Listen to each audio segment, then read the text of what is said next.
Okay. Thanks everybody. I'm Kevin. I see a few people, like one or two people here who haven't been here before. So I'm Kevin, and I'm just going to introduce the panel and moderate a bit. I was thinking about how to introduce this overall, and I thought it's as good a way to introduce the topic of depression as any. By saying that I've gone through it 3 times in my life at 15, 27, and 39, and that it was different each time. That when I went through it at 39, it was profoundly different. It was a lot easier, I have to say, in part because I had such a good framework for understanding precisely what I was going through at that time, and that's what's so weird about depression is that it reveals what's so strange about the human mind, which is its ability to contemplate itself. And the thing about depression is that it's unlike most other diseases that or conditions that we will suffer through in our lives, in that it's not just that you can't see it or hear it, it's that it actually affects perception. And because it affects perception, it affects communication. And because it affects communication, it makes it very, very difficult to actually diagnose and treat effectively. And I know that this is going to change in our lifetimes, and it has already changed quite a bit, in part because we're beginning to understand the brain far, in ways that we have never had before. And there's a part of me that feels like this thing that we call depression may end up being like the thing that we used to call miasma, right? Does anybody know what that was? Miasma was like a clinical diagnosis that would be applied mostly to poor people through the 19th century, and it referred to the bad air that somehow caused disease. The bad air that was primarily where people were living in conditions that had poor sanitation, et cetera. And miasma was why you would get sick and die. And then somebody, and this is its own long story, finally figured out that it had something to do with the water that they were drinking and the cholera that was in the water, and that was producing the bad air, not the other way around. And that the thing that they thought was causing it was actually the effect of something else. And I think probably in our lifetime, depression will be understood similarly. But I think that of all the things that will change the ways that we understand depression and the ways that science and technology are coming to the aid of that, the most important ones have to do with the technologies of communication. And that up until fairly recently, the nature of depression, which is something that everybody by its nature is suffering entirely inside themselves, had no framework to understand that except maybe through culture or literature or therapy or friends. And that one of the most profound shifts in everything that has gone on in, let's say, the last 20 years has been the ability to become aware of so many people's perspectives and experiences besides your own. And that's basically it's one thing that the internet is really, really good at. It's one thing it was built for. And it's one way that it's functioning very effectively in this world. But this fundamental thing of understanding perspectives that are outside your own is itself probably one of the most valuable aspects of understanding and treating depression, because I would say ultimately the break in perceptual models is what depression is in the first place. So that the bottom line is that this ability to acquire new perspectives and perceptions around depression may be the most meaningful help that anybody can get and give. And so that's sort of how I wanted to, it's with that in mind, I guess, I wanted to say that. So we're going to hear from 3 extraordinary folks here at the Media Lab. I'll just introduce them. They're speaking from, in fact, very different perspectives on the topic. The first one is Karthik, who is working in Roz's group. I met Karthik probably about 1.5 years ago, more or less, when I arrived at the lab, I guess.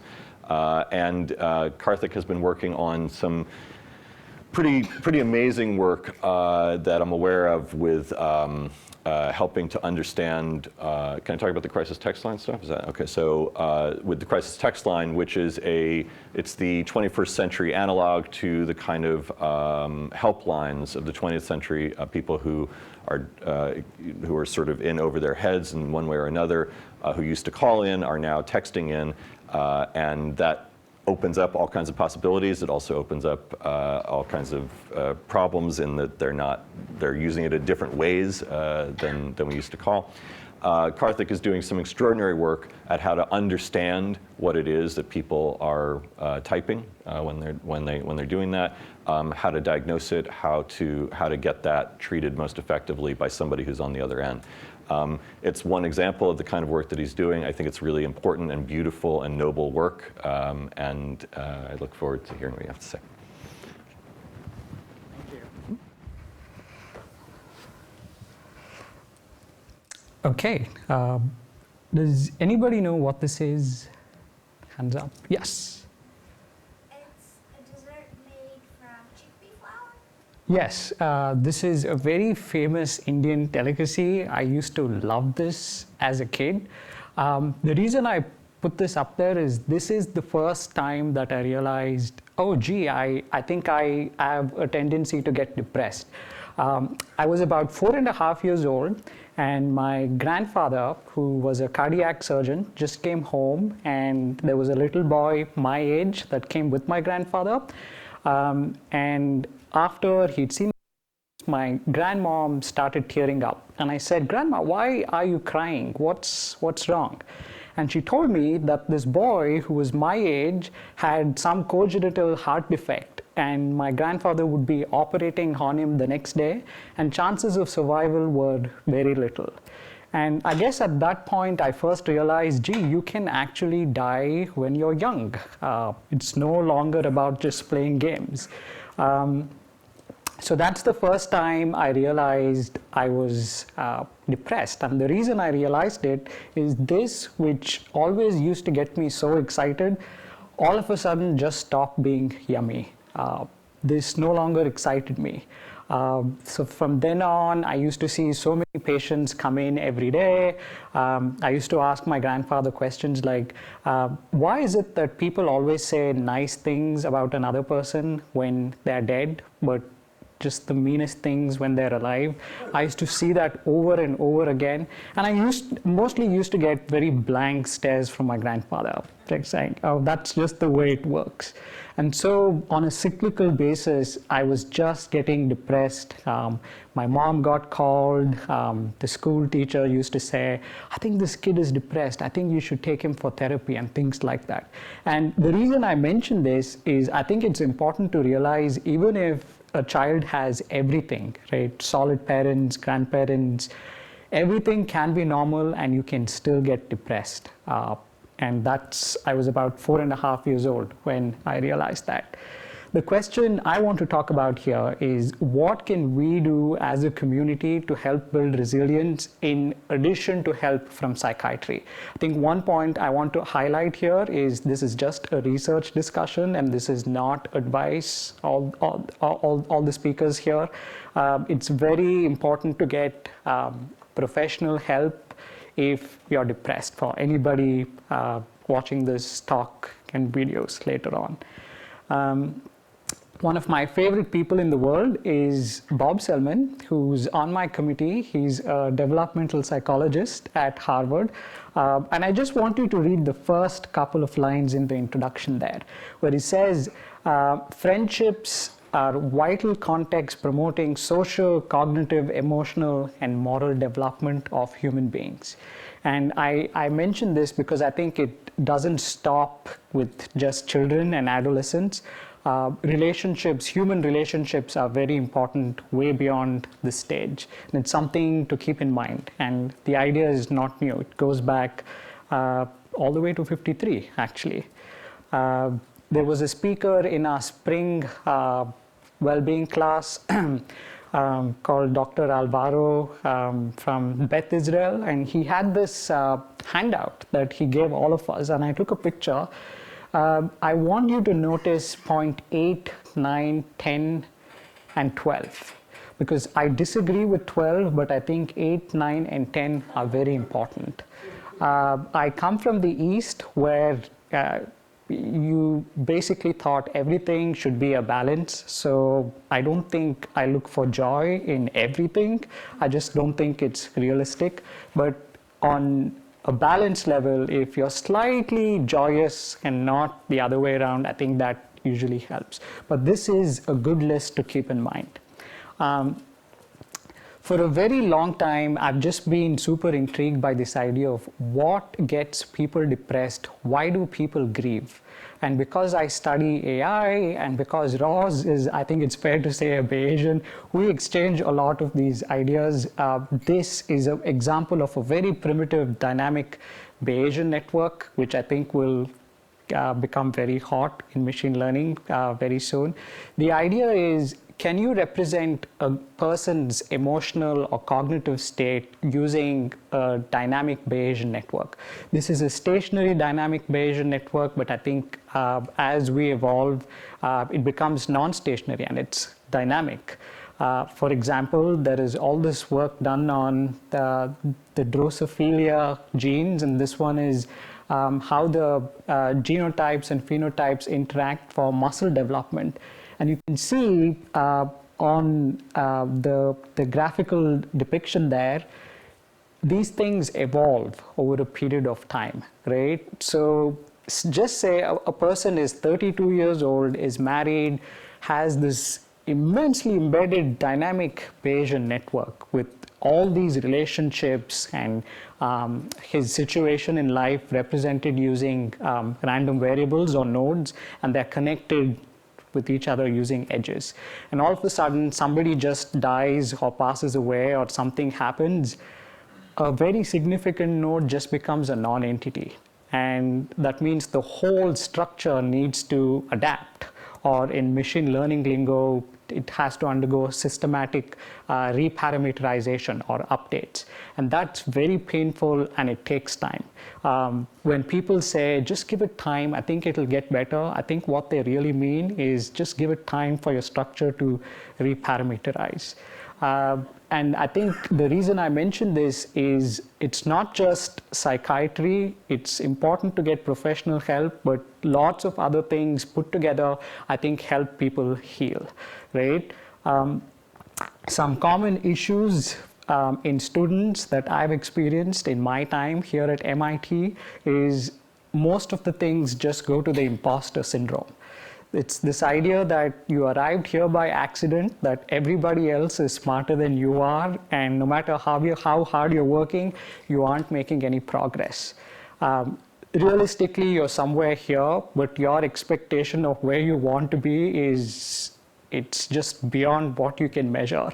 And that gap, the bigger and bigger it gets, the more it's occupied by junk and all kinds of other things.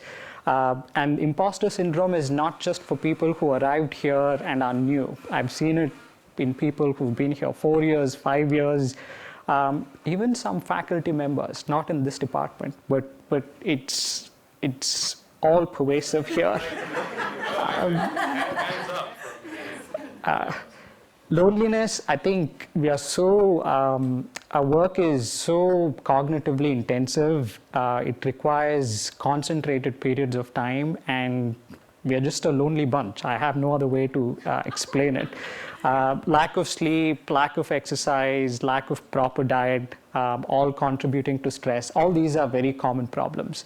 But I think in combination, they can just become a recipe for depression, and if that's not treated, then that can lead to bad outcomes. Because I'm from the East, I thought I would mention this. I'm very proud of the culture that I'm from. I think there are lots of positive things about being Indian and all the nice things that come with it. But there is also certain things which I absolutely detest. For example, I used to be in high school and playing a chess game with my neighbor, and my aunt used to come in and just basically start this discussion with my mom saying, I just did a blue baby heart surgery and blah, blah, blah, and blah, blah, blah, and how she prepared and how she prayed. This is fantastic. And the discussion used to shift to somebody else. I think this was about another distant cousin of mine. They wouldn't necessarily discuss what was wrong with this cousin. They would just talk in very hushed tones. And all of a sudden, my mom and my aunt both went, "Oh, really? That is so sad." And it took me a while to realize, I just thought he had eloped with a girl somewhere, which is so taboo. It so happened that he had the courage to actually go to a therapist because he was feeling depressed. And that was so hushed up. And it sort of was so weird because the heart is somehow an organ, an integral organ of the human body, but the brain and the enteric nervous system is apparently not. And it's not okay to go to a therapist, but it's okay to go to a cardiologist. I kept confronting these people, and mostly what I used to get in return were vacant expressions and just blank stares. Just ask them, why do you have all those DSM-3 books up there? Are they just for decoration? Or did you actually miss something? I think I don't use words like this, but whenever I hear of these cultural things being an impediment for people to get help and get better, I just think it's such nonsense, and it's bad. And I think in order that this message sticks, I will go ahead and just use the word bullshit. This is something that needs to be tackled, and more people need to speak out. It's okay to get help.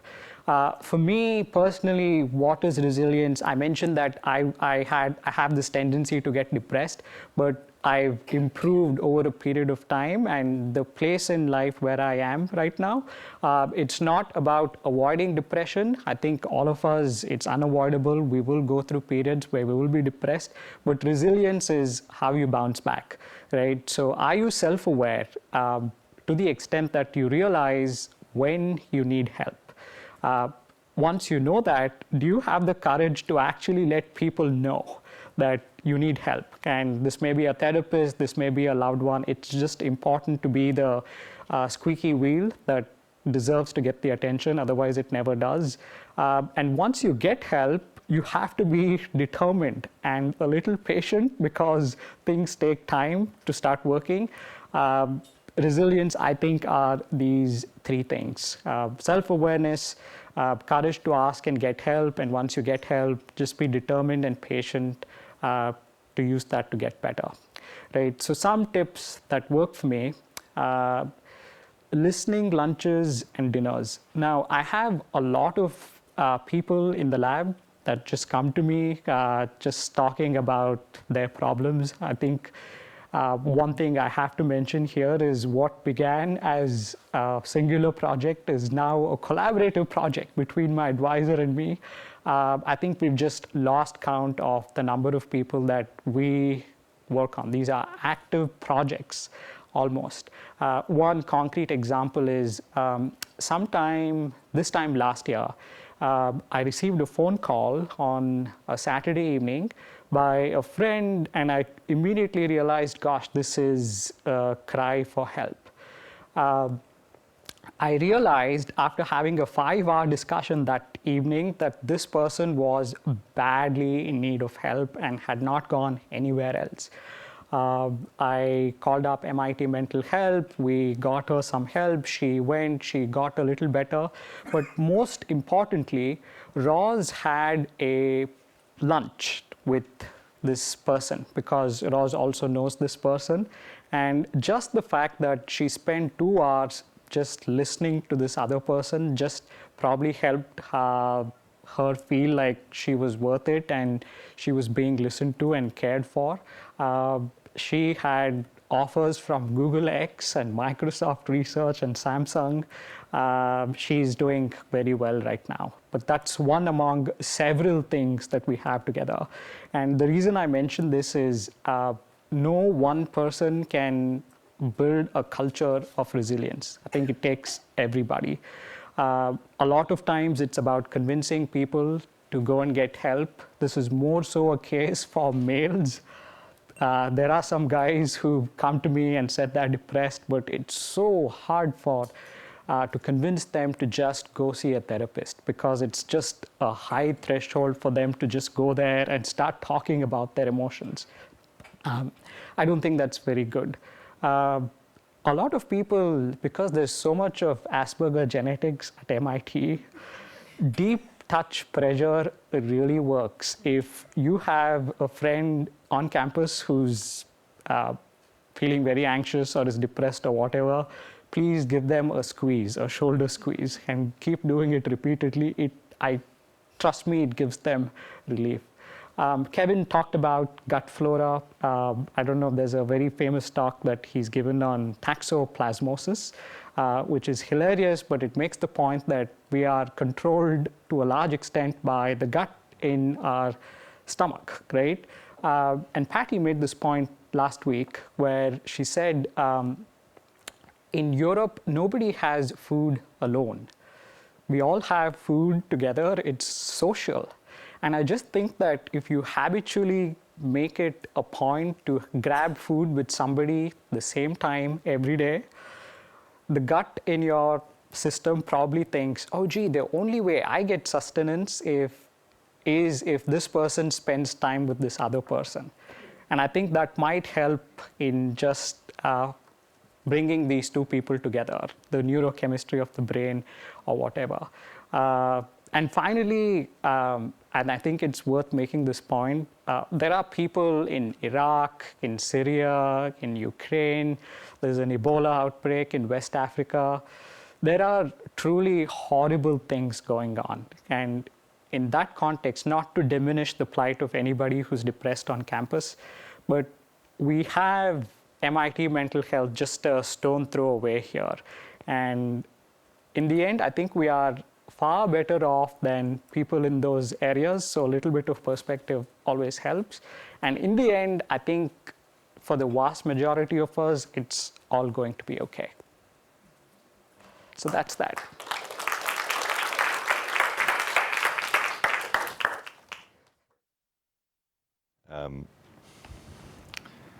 Great.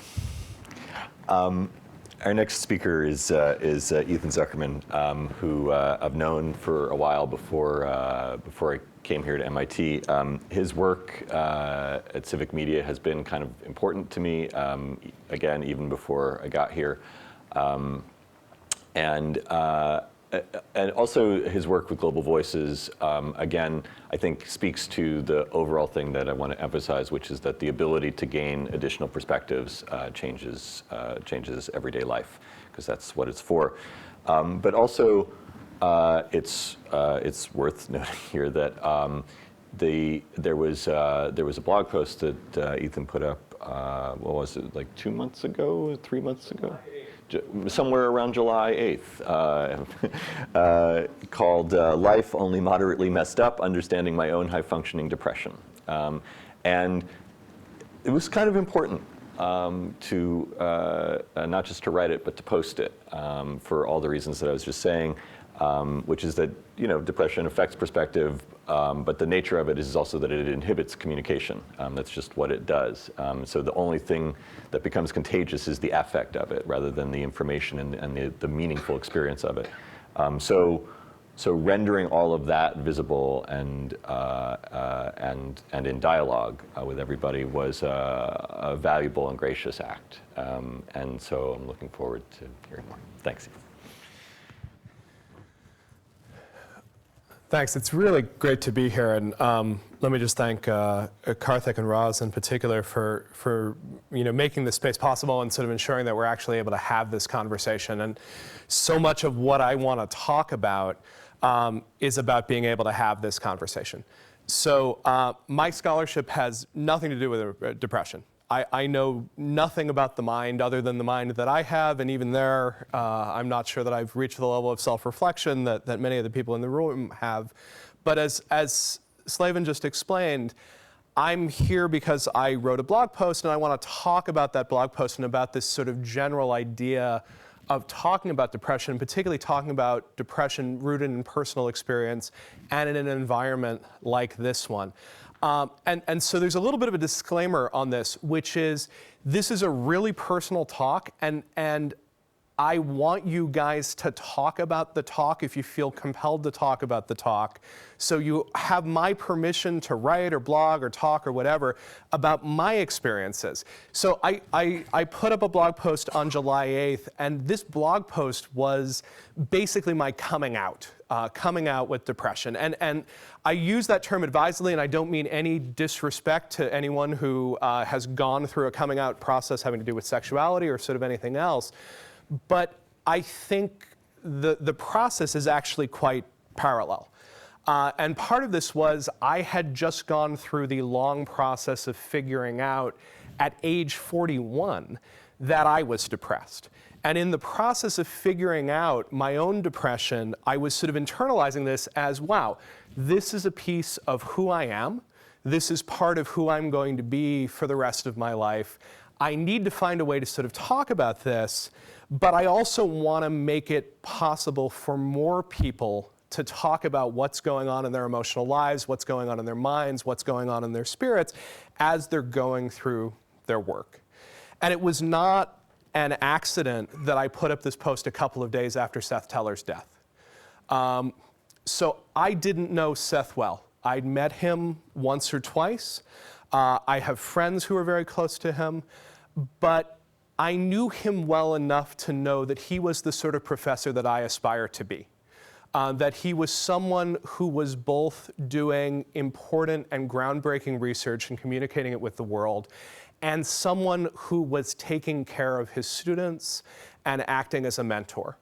And I think that's incredibly hard. And one of the things I'm going to be talking about is balance, how you try to balance different aspects of your life. And that is one of the toughest pieces of balance to strive for, is to do work that's excellent, but also to try to figure out how to be a mentor and a supporter to the people around you. And so I was heartbroken to hear the news of his death. I was saddened that MIT didn't talk about it directly as a suicide, because I think we actually need to acknowledge that there are problems with suicide. There are problems with suicide in almost any community in the United States. There are moments where a community like MIT goes through a set of problems with suicide. And I think it's really important to talk about depression, suicide, some of these very difficult issues as affecting people we admire, we look up to, we see as leaders within our community. So that's why I decided to write this and put this out. I wanted to have a conversation at MIT to have more visibility around these issues of mental health and about how everyone copes with a very stressful environment. And so my blog post was basically a reflection on sort of a year of my experience here. I had a bout of what for me was fairly acute depression from about March to December of 2013. So basically a good chunk of the spring semester, pretty much all the fall semester. And the reason I decided to write about this is that it took me a long time to understand that what was going on was depression. And if this seems idiotic, allow me to sort of point out, like, I've come to a new school, I'm teaching for the first time, I'm advising grad students for the first time. This is a really competitive, really high stress place. And it seemed completely routine to sort of look at this and sort of feel like I was drowning.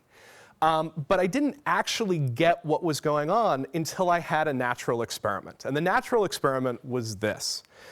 In member week of spring of last year, I wasn't depressed.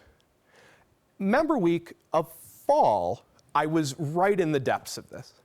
And that member week felt like climbing a mountain on my elbows while sort of dragging my body up. And it required this incredible exertion of effort to sort of get through this process of talking with people, showing off work, having all these conversations. It just seemed that it was sort of taxing all of my internal resources. And my interpretation was, this is MIT. Shit's hard. Member week is hard. We all talk about how you sort of, look towards it, and it's one of the hardest things that you get through. And I was sort of looking and going, all right, I got through it. This is a tough place. And then I went through member week this past spring, and I had a great time. I really had fun. Like, it turns out I really like the work we're doing in our lab. I'm enormously proud of my students and sort of what they're putting forward. I want to show them off. I want to sort of talk to people. And so I'm looking at this and going, wait a second, like, my circumstances have not objectively changed very much between the two. In fact, if anything, my circumstances have gotten worse. The major funder pulled out of our lab. We've got, financial problems.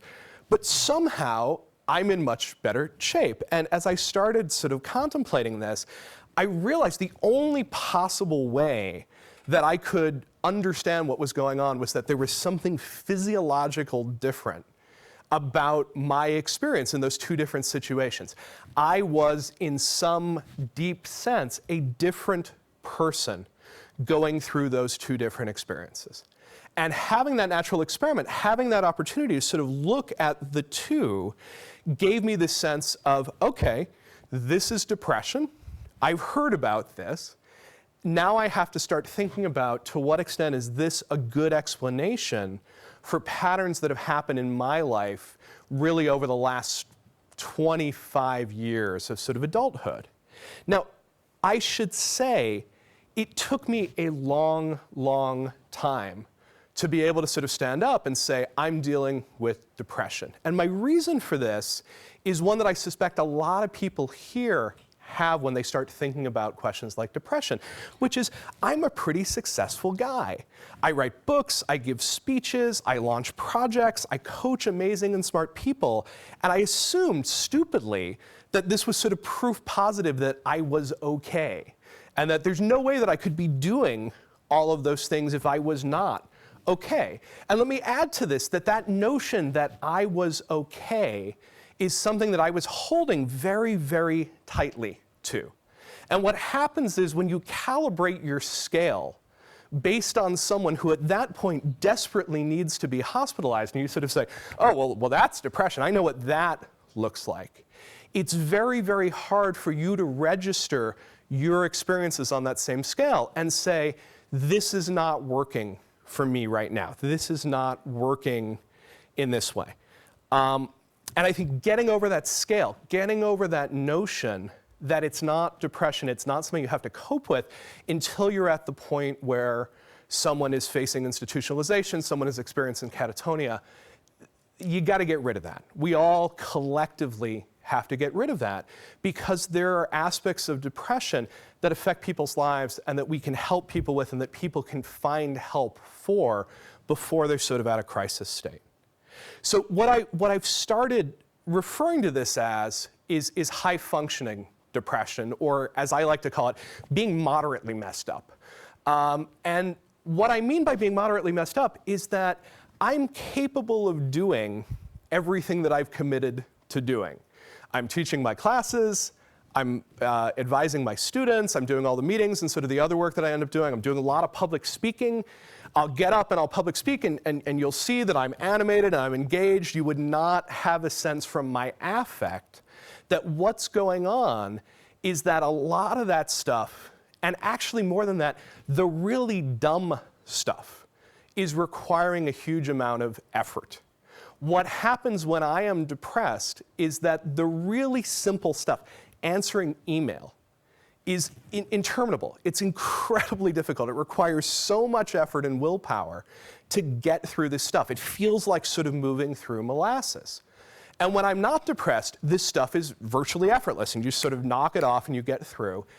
And the difference is probably not especially visible to people who don't know me well, but the difference is the difference between going through a day feeling like you're going through a day and going through a day feeling like you're wearing a large backpack full of rocks. And it's that exhaustion that leads me to sort of think, I understand why depression and suicide are so tightly correlated. I understand that sense of how that exhaustion, that sense of I can't believe what it takes to get through this, combined with a trigger event, could leave people facing horrible decisions. So I think looking at that process of how you deal with the world even when you're sort of moderately messed up, I think it's incredibly important to sort of understand that on any given day, you're probably dealing with many people in your life who are going through some extent or another of having a harder time getting through the day than you are. Or you may be in that position of having a harder time getting through the day. And sort of understanding that at this point, depression is the common cold of mental illness. Most of us are sort of fighting our way through it. The trick with it is that analogy of the common cold doesn't deal with how pervasive, how dangerous, how exhausting it can sort of end up being. So it's helpful in thinking about how common it is. I don't think it's helpful in sort of thinking about how basic and how fundamental. So the way that I've been starting to think about this is really about two things. I've been trying to figure out, first of all, how do I spend less of my life moderately messed up? Because it's not my best moments and my best self. And then the second is trying to figure out how I talk about this, how we talk about this, and how we make it easier to have conversations, because frankly, it's pretty terrifying to stand up and give this talk to a group of people that I interact and work with. And I'd like to figure out how we lower that barrier to entry. So for me, the way that I've started to think about this is in terms of math, another subject that I know absolutely nothing about. So we're going to plunge into linear algebra, where I'm at least as unknowledgeable as I am around neuroscience and psychology. I've started thinking about working through my life as trying to find solutions to a system of equations. And in technical terms, I think it's an underdetermined system, which is to say you have a lot of interlinked equations. You have many different sort of unknowns associated with them. You've actually got very few equations describing how they interact. And what that means is that there's probably an infinite number of solutions to the system, each of which has a certain amount of trade-offs.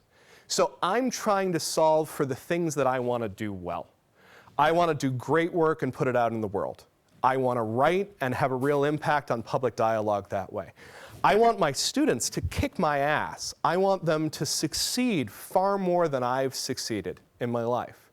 I want to be a really good husband and father. I want to be healthy. I want to be sane. And when you're looking at all of those things, you're trying to optimize the system around all of those different variables. And I think there's a lot of different ways to sort of optimize within that set, but they all require some sort of trade-off, because the only equation that I know that actually holds for all of them is that you're trading time and effort spent on one thing against time and effort spent on other things. So no matter what you do, if you're maximizing one of those variables, you're probably skimping on some of those other variables. And so here's something that I'm sort of begging people to do, particularly at an environment like MIT, which is to try to spend less time looking at whoever looks like they are incredibly successful on one of these variables. We all have people that we sort of look at and we sort of say, Jesus, I wish I could be as productive, as successful as this person is in this aspect of their life. And we tend not to say it in this aspect of their life. We tend to sort of say, I want to be as great as that person. And what we end up doing, if you're not careful, is you sort of look around this and say, geez, I want to be as insightful as Slavin, and I want to be creating as cool new tech as Patty is creating, and I want to be doing the original work that Roz is doing. And you try to figure out, how am I going to optimize all of those things? And the answer is, you probably can't. There's probably no way to sort of optimize all of those different things simultaneously. And in many cases, not the people that I'm referring to here, in a lot of cases, some of those people that you sort of look at and you say, I want to be like that, you're often dealing with someone who is making tough and sometimes really bad compromises on some of those other variables.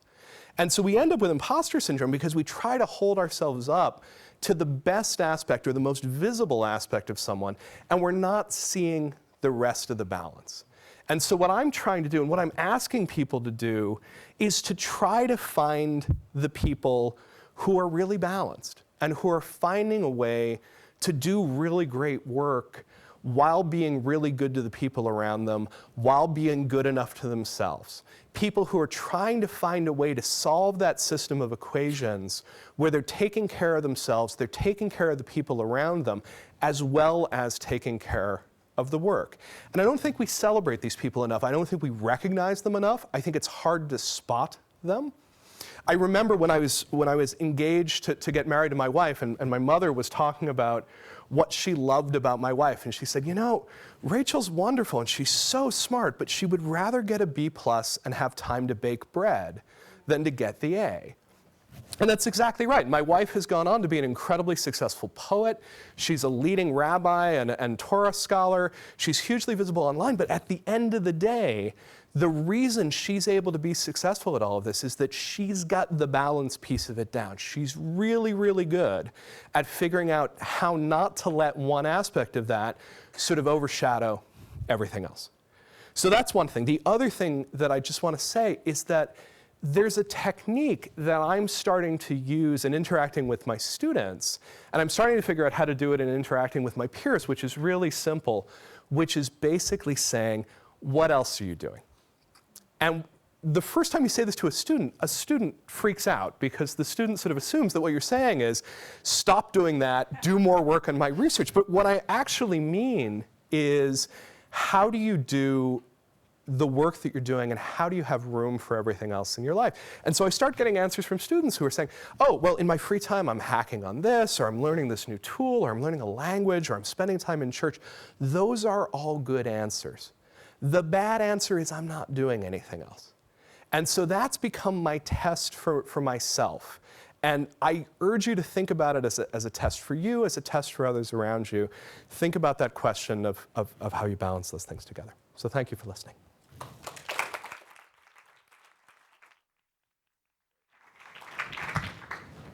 Thank you. Great. And last, Roz is going to speak. I guess there are people here who might need an introduction to Roz. So Roz's work in affective computing is obviously profoundly relevant. The idea that part of what we need technology to do is to understand emotion and sort of affective state as part of how we interact with things is if it seems obvious now, it has not always seemed obvious, and I think in many ways it's not obvious now. I think it's important work in thinking about how we address all this, but also beyond that. Roz has, in addition to her work that she's done as a PI, she's also been a grad student here and knows certainly better than I do, and better than many, many people, exactly what it's like to move through the Media Lab and MIT in general, and will speak from that perspective among others today. Thanks, Roz.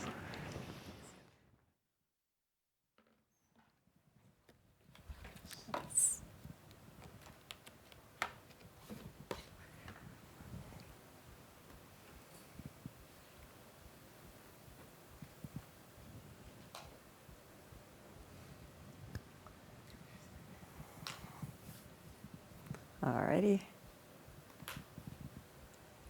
So first of all, it's just a real pleasure to be here. I also especially want to thank Karthik, because he's the one who came to me originally saying, you know, we should talk more about this. And I realized that the personal experiences I'll share with you were ones that I'd never talked about publicly before. And with all the events lately, I think it's high time we did more of that. So thank you for being here, and thanks for recording this also. These are numbers that Rob Morris put up recently in his talk, that major depressive disorder is the leading cause of disability in the US for ages 15 to 44, and it affects 30 million adults. There are more than 316 million people in the US now, and I actually think these numbers are probably low. My guess is these come from people who have been reported by psychiatric clinics or whatever. Because recently, when Rob Morris did his Panoply project in our lab, and I highly recommend this to you if you're interested in ways that we can build technologies to help people out there and help some of the therapies scale, we found that more than half of the people who enrolled in this study, who voluntarily said, yeah, I want to try this cool new tool to look at how to help reduce stress, more than half of them scored above the threshold for mild or severe clinical depression on the Sc.D, CESD. So I think it's as Ethan said, it's not just the common cold of moods, it's common. It's very common. And why we don't talk about it, I don't know, but I was really grateful when your blog was forwarded to me and I saw people are starting to talk about it. I know one of the reasons people are afraid to talk about this at MIT, and especially to say the S word, the suicide word, is because they fear that it will prime this to keep happening. And I think we always have to stop and ask, when we're not doing something because people are afraid of it, is that the real reason not to do it, right? We need to think about fear. Fear and hope are powerful motivators. We study emotion. And we need to think about what is underlying them and what we're really afraid of. So I think what we're often afraid of, in addition to the fear of losing a loved one, is the fear of looking weak and the fear of looking vulnerable. And the fear of just admitting that we're not who we appear to be in front of everybody. And I really also appreciated Ethan saying, you don't see it on the outside. And that's definitely, I think, been true often of me, except for roommates, and people like that who recognize what you're going through. So I'm going to tell you a little bit personal about my history here. And this is just me. Individual cases vary hugely. Kevin, I was surprised to hear you had 3 cases. That's my lucky number here, too. The first was when I was end of undergrad year at Georgia Tech, when everything's going great. Everybody thinks I'm a star student. I've gotten into MIT. I've gotten a full-blown fellowship from Bell Labs. Everything looks amazing on paper. But my roommate says, Roz, what's going on? And honestly, I didn't even realize it. As you said, I don't think I realized it until much later, that anything was wrong at that time. However, when I look at what was going on, in hindsight, and you talk about that drudge and that climb, there was definitely this incredible heaviness that I was blind to, but my very perceptive roommate saw. A second episode was another one of the happiest times of my life. I've gotten married. We've moved into this horrible fixer-upper house my husband and his brother had bought, promising to fix up before we moved in, and of course that didn't get done. I had an awful commute to MIT. I was a grad student. It was about the time I had just moved over to the Media Lab, changed advisors, working with Sandy Pentland, who's awesome. And I thought, everything should be great, right? I remember at one point, they took a picture of each of us for the group photos. We used to have pictures outside each lab to recognize us. We joked about putting a camera and just doing it with automated computer vision, but cameras weren't allowed in public places then. So we used old-fashioned photographs. And the day that they took that picture, I had the hardest time smiling. Some of you who are going through this will know this experience, right? It took every ounce of energy to get that smile. And I'd walk by and people would say, that's such a great smile. And I'm just sitting there thinking, you do not know the half of it, what went into that smile. What we show outwardly and what can be going on inwardly can be dramatically different. Another time was with one of my pregnancies. I have 3 sons. And hormones are a huge effect on women and men. You men are not exempt from this. So when we, whether it's just that time of month or whether it's a pregnancy, anything that's whacking out your system or you've just gone on the pill, these things can dramatically affect your ability to self-regulate your mood. And so watch out for this stuff. Don't just think, this is standard stuff, roll with it. These things can truly perturb your system in ways that mess you up. A student who was talking with me recently reminded me of this. Sometimes when people just ask you how you're doing, it's so bad you can't even answer. And that is, it's funny, I was so quick to forget all these things until this topic came up and I'm reminded of them. But it can be so hard, and we need to understand that sometimes what people are going through is incredibly painful, and just being here and answering this question can be really hard. Something I noticed reflecting back on all these situations, and I'm quite happy now, don't worry, I know my voice is a little shaky here, but things are going great now. Something that I noticed back then was I was usually doing less than 5 hours of sleep on weeknights and making up for it on weekends. Irregular sleep, we're finding, is not a good thing for people. Regular sleep is making a huge difference. Workload, these are like peak times, grad school, end of a semester, moving into a new house with a long commute, suddenly spending an hour and a half a day in the car while a busy grad student trying to renovate a house in your spare time. But one of the things I noticed in all of these situations was I felt too busy to have fun. And that is not a good good thing to have happen. When you don't make, if you feel like you just don't have time to do something silly or frivolous, then that's kind of a warning sign. I remember reading Feynman's Surely You're Joking, Mr. Feynman, and the Adventures of a Curious Character, and being amused at how he would sit and watch ants on a bathtub for long periods of time and put down honey and look at the trails and have fun just exploring and learning how the world worked. And when I was able to return to that kind of fun and just discovery and learning, I realized I was doing better. When I wasn't able to make time for that, something was wrong. So looking at the warnings for ourselves, I think, is really important, and figuring out what those are for you. There were times that I did think about ending it all, and I am not one of these people who's made attempts to do that.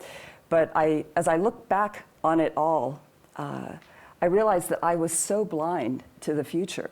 I had no idea of what was coming ahead. I don't know how many of you are fans of the Lord of the Rings movie, you know, where Arwen is going off to Valinor and she sees her future son. At the time, I couldn't see that I have 3 sons in my future. Here they are in the present now. And had I made my sort of selfish little decision to just end my own pain, I would have ended the future or prevented the future for many other people, right? We don't think about that at the time of making these difficult decisions. We usually just think about, I'm miserable. Maybe it would make some people miserable if I ended it all, but I'm not going to do it. And in my case, the reason I didn't do it was because I believed it was wrong to take into my own hands. So this is something you can't see at the time of all that pain, but I'll encourage people to try to help each other to think that there is a hopeful future. Now, what's most important for me in coming out of this?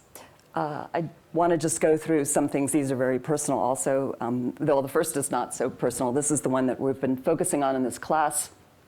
Now I find that if I keep regular exercise, if I keep regular sleep, if I eat real food, I'll describe not the Dr. Pepper and Snickers, fess up to Karthik that I actually used to eat that stuff late at night, give you that extra boost for studying. But really the 5 fruits and vegetables a day. I mean, it's amazing what a difference it makes in terms of your ability to just be resilient.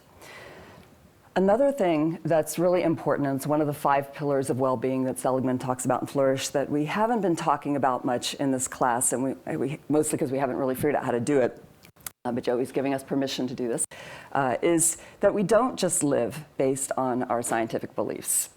And this is really the topic of another talk, and I'll encourage you to look, if you're interested in this, to lots of websites online, including one like veritas.org that brings people from different viewpoints, usually one from a Christian viewpoint and one from an opposing viewpoint, to talk about what gives life meaning or other topics related to Christian faith and people who don't see it that way. The belief that science has removed meaning, I do not subscribe to. I think that's a philosophical belief, and if you believe that it's all random, purposeless, and meaningless at the core, what you'll find is that you probably don't live your life that way. And there's a debate by Rod Brooks and me that's available at Veritas that touches on some of this as one of many things. So these are things we have to deal with to figure out why we keep going. And I'd like to see us talk about them more. I mentioned that I thought it was wrong to take my life into my own hands. That's one of the classic 10 commandments. Hebrew Christian scriptures and Muslims subscribe to these too, that we don't have the right to take the life of somebody, including ourselves. Not to say that I'm perfect about keeping these 10 commandments. I was rereading them, and I certainly have not kept them all. But the goal is to try. I do believe that the guidelines there are an awesome way to live. I have lived my life as an atheist who believed that there was no and hated religion. I've lived my life as a theist who still tried to stay as far from religion as possible. And I've lived my life as a Christian, which is what I am now. And the latter has been profoundly better for my well-being. This is just speaking personally here. The relationships, when they are healthy Christian relationships, are amazing and have made a huge difference in modeling balanced living for me and in helping me see when my life is out of balance. I know there's a huge emphasis on meditation these days. It's very powerful for relaxation. Emptying of self, I think, is a great thing. Leaving self empty, I don't think is a great thing. So I recommend you go beyond that to figure out how to fill that back up with something good. For me, that is prayer, and that's also incredibly powerful for dealing with all the stressors and the difficult things that come my way. And another thing that we have talked a lot about in this class, and comes out of cognitive behavioral therapy and a lot of things too, it's also very scriptural, is thinking on good things, looking for the positives. And when you are down and out and depressed, and there is really no feeling of hope this can be extremely hard. There can be almost nothing that seems good. And one of my Christian friends at this time came to me and said, Ross, just look for little things, you know, like look for the fact that the sun came up, right? Look for the fact that there's a clean patch on the carpet there. I mean, this is real desperation, all right? You know, you get creative. And fortunately, we at MIT are enormously creative. So you can find even very little things that are good when you're in the depths of despair. And that helps. And looking for them really does help. I also wanted to just mention, Rob had pointed me to this model that I thought was valuable too, this diathesis stress dual risk model.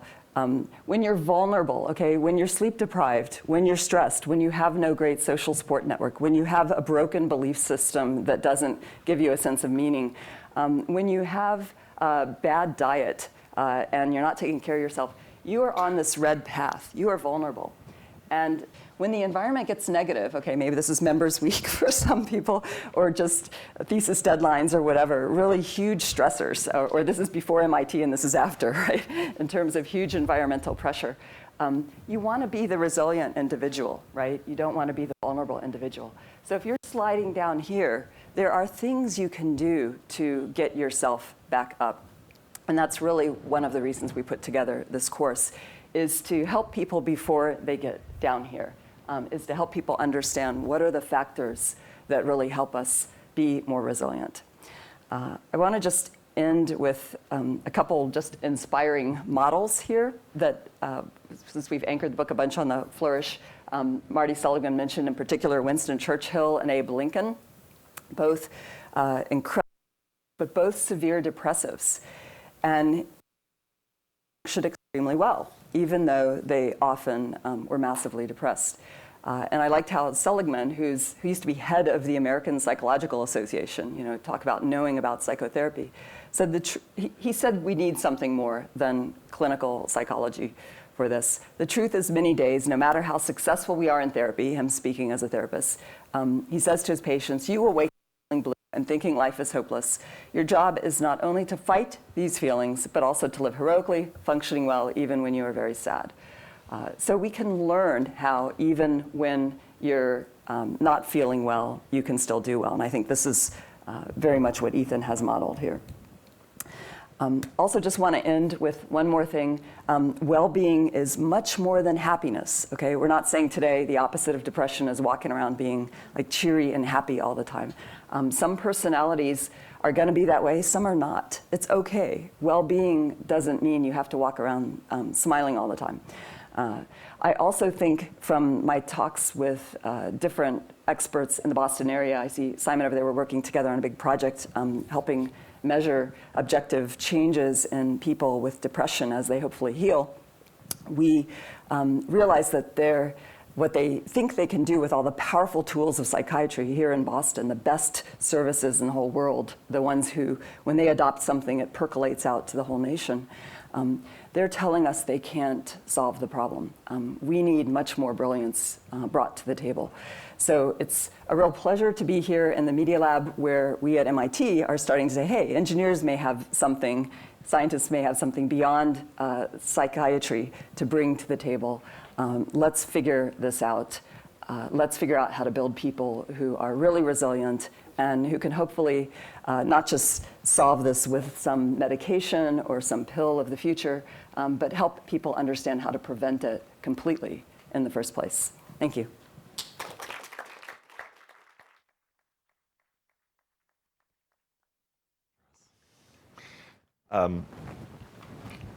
Thanks. I'll just say that I just want to just thank all three speakers speaking very honestly and personally about all of this, because that's ultimately what matters.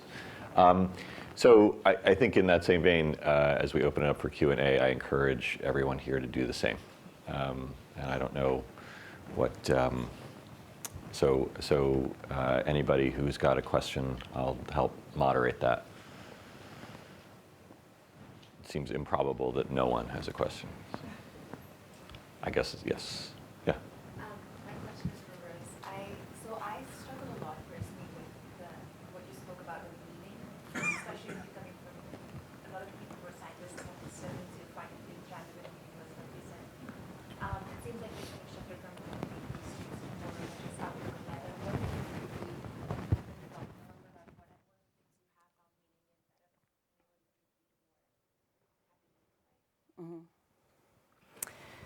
Yeah, that's probably a longer talk than I should give in the Q&A here, which I'm happy to do sometime, actually, if that would help. I think the biggest shift is recognizing that a lot of what scientists say is not science.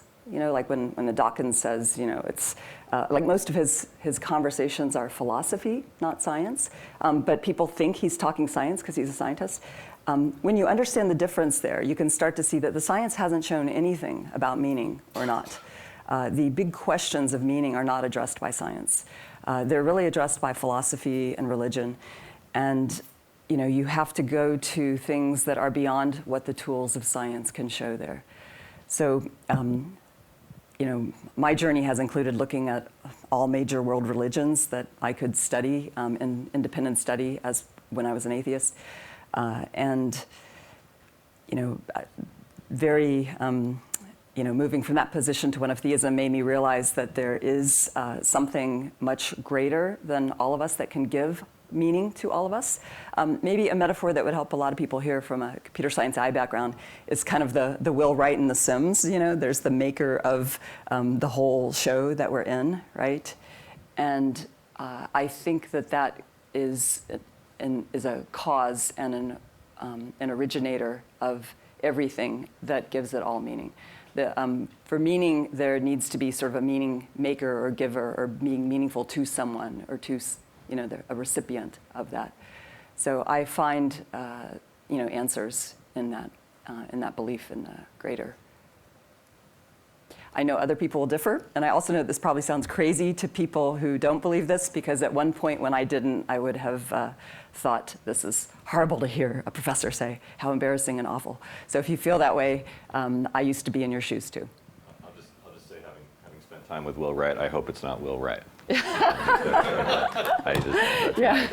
It's just personal. I've had great conversations with Will. Yeah, but it's definitely something greater than we can all imagine. Let's say that. I'll take another question in a minute, but there's something that. So I grew up with my mother's a psychotherapist, and I grew up reading the DSM-3 and then DSM-4, like that was, it was actually kind of bedtime reading. And one of the things that's interesting is that when you start to actually look at the numbers on depression, I mean, the note that you made, that it's something around half, right, of people, if you really start to look at it, can be diagnosed as such. And so one of the questions, I guess, in all of this is, so is this something that we are looking to avoid, right? That all the tools that we're talking about are things so that we never enter that state, or are we talking about ways to manage it when it happens? What is so a big part of this sort of coming out process for me has been sort of understanding that this is part of who I am. Mm-hmm. And so what was really interesting about starting to talk to people about this is, you know, when I talk to my partner, when I talk to some of my closest friends, their response was basically, duh. Like, you know, obviously, this is something that you go through, these are sort of the patterns that you go through. And so for me, you know, this notion that I'm never gonna go through a patch where things are hard again just seems crazy. What doesn't seem crazy is sort of thinking about resilience and sort of thinking about how to sort of make changes on this. So I thought it was really interesting that all of us sort of ended up with sort of advice, and it's probably advice, more to ourselves than it is to anyone else. But like, at the end of the day, like a couple of things that work for me. I've started getting truly religious about walking. You'll now notice there's 2 walking desks down in our lab. You're welcome to come use them. They're there for a reason. It turns out to be one of the best supports that I have when things are tough. The diet stuff makes a ton of sense. For me, it's finding that space for something that's pleasurable outside of work, but it may be any sort of number of different things. I think part of what happens is when someone is heading into a rough patch, figuring how to reach out for those things and really get good at leaning heavily on them. And so essentially bracing yourself for that patch of rough road, I think that's probably a much more realistic version of this. I also think there's a version of this where we're being honest with ourselves and with each other, where when those mechanisms, however well refined we've each built them up to be, are no longer working, that we or someone close to us can essentially say, whoa, whoa, whoa, whoa, whoa. Here's a moment where you may need some help, and whether that's someone to talk to, or whether that's psychopharmacology, or whether it's something else, I think understanding that that's part of this equation as well. But I don't think avoidance is realistic. I think for those of us for whom this is part of who we are, figuring out how to build and maintain those structures of resilience is what we're working on. Right, I completely agree. Can I add something to that? One of the readings we gave out this week is about some of the positive benefits of negative mood.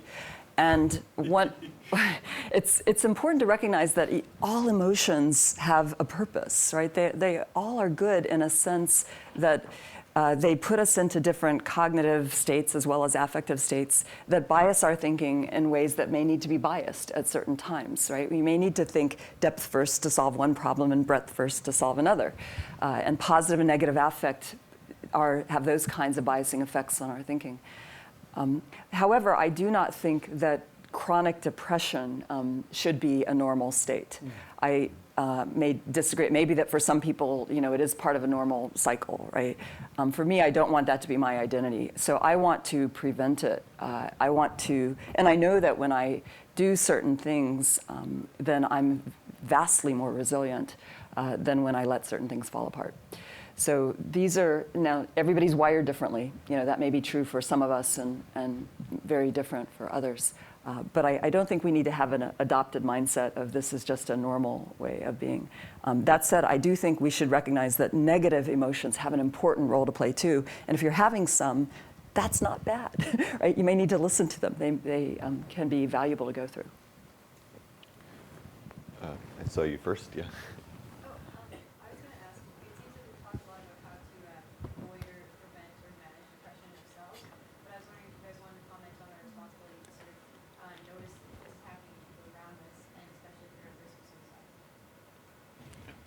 So has anyone here done the QPR training? Okay, I saw one hand up. So this is a training that's being offered by MIT Student Services, and there's at least one more coming up. It's coming up on a Saturday fairly soon. I did the training yesterday, and I do recommend it. It's a 1-hour-long training, which basically says if you're talking to someone who you are worried about is contemplating suicide, there's a 3-step process of questioning, of really explicitly asking, I know you're going through a really hard time. Are you thinking about killing yourself?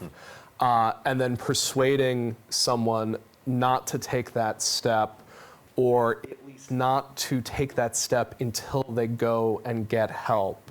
And then referring and actually getting someone in to get that help. And it's fairly simple. There's good clinical methodology behind it. A 1-hour training goes fairly long along the lines of sort of looking at this and going, okay, I can remember that. At least it's a basic tool set to sort of deal with. What I found myself sort of thinking about for this is I really hope to be having that conversation with people in my life well before they're contemplating suicide. Right. And I would really hope to be able to, not have the confrontation that starts with, are you thinking about killing yourself? But you're really having a hard time. Can I help you? Is there anything that I can do? Is there anything that we can talk about? And what I think is so interesting about this is that QPR feels really transgressive. It sort of feels like, is it my job to ask that question? You somehow sort of lower the bar by sort of going, you might be the person who asked that person before they take their own life. And what I'm really sort of curious about is like, how do we lower the bar way lower? And how do we sort of get to the point where the sort of conversation that we're having about, am I always going to be dealing with depression? Is that chronic depression or not? What are the strategies? What's the resilience? This should be normal. We're getting good at talking about other aspects of our personal lives. You can talk to people endlessly about their exercise routines. People who are getting serious about health will talk your ear off about what they're eating. Like, this is something we should talk about. I think Roz's point about environments is a really important one. This is not the easiest of environment. There may be some people who come here and immediately thrive. I think for a lot of people, they come here and this is a tough environment. And what it really does is perhaps force people to work towards resilience. So for me, not just the question about suicide, but that question about resilience, that question about what's our state. I want to sort of figure out how we open that up and change some of the norms around that as well. I just want to add something to that. I went through suicide training as a counselor when I was an undergrad at Georgia Tech. And one of the things they taught me that really surprised me was right before a person takes their life, they sometimes look really happy. Right. Yeah. And so when you see somebody go from depressed to happy, that can be a very bad warning sign. And I saw that in Marty Friedman's suicide here at MIT. That was just devastating to me when I was a student. One of the first ones I experienced here in the Media Lab. The morning that I was getting ready to fly off to Sweden, I come in and Marty looks happier than ever, and he's like, "Hey, Roz." I went, "Hey, Marty." And I kind of wished I'd lingered and chatted a little bit. Instead, I'm rushing, to get my stuff ready to get off to the airport. And that night, I get to Sweden and get the devastating news. And I can't tell you how many times I think back of this tragic loss. So we just don't see it coming sometimes. You finally think somebody's doing great, and that's not the right signal. And I'm the QPR trainer on campus. I'm Zan from MIT Medical, and I'd be happy to come here and do a training or make some amalgam of, information available to the That's great. Thanks. That's a good time for one more question. Sure.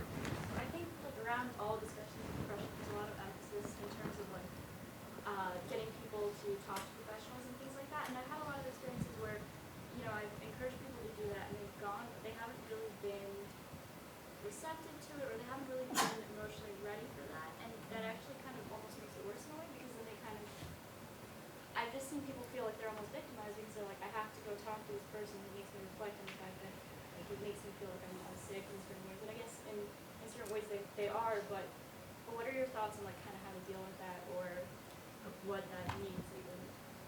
Yeah, I can answer that. I've had friends who've gone and seen people at MIT Mental Health and come back to me and said that I think it's not going to work. The point that I made earlier, that you have to be a little persistent, is very, very important. Another point that is worth making is you can ask for a different counselor if the one that you have isn't working for you. And most people don't ask that. Another fact that most students don't know is it's not just MIT Mental Health. You can see any psychiatrist in Boston and your insurance will cover it. So you're not limited to just options on campus, although that's the most readily available here. To this point earlier that we need to allow people to pace themselves and not burn out. The 17-year-old girl, Malala, just won the Nobel Prize. And I was just thinking, wow, the Nobel Committee has basically given this enormous weight of expectations of lifelong activism on the shoulders of somebody who's just 17 years old. Mm-hmm. And we want really special people like that to pace themselves, to experience normal adolescence that's so healthy and makes you resilient. And I think the equivalent of that here at MIT is your life and your intellect is valuable beyond the time span that you will be here at MIT. And that's worth preserving. You don't want to leave MIT feeling so burnt out that you just decide to switch course, which would be an absolute waste of your intellect, right? Because you are very special if you come here. And I think to Ethan's point earlier, just celebrating balance, I think is incredibly important. You need to tell people so many inventions that have come out. In fact, half the Nobel Prize winners that MIT touts on their website got their, the reason why those prizes were awarded to them was because of the work they did after they left MIT. So you don't have to do great work while you're here all the time. And that long-term thinking, I think, is very helpful to just have, and that keeps you balanced. May I ask one quick one? How do you guys think that internet usage, I know that Ethan, you mentioned something about your wife having a great presence online.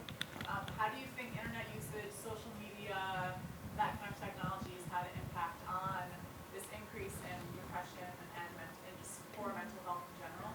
And if you know of any studies or anything like that, or just what your thoughts are about that? So I don't know the literature as well as some here.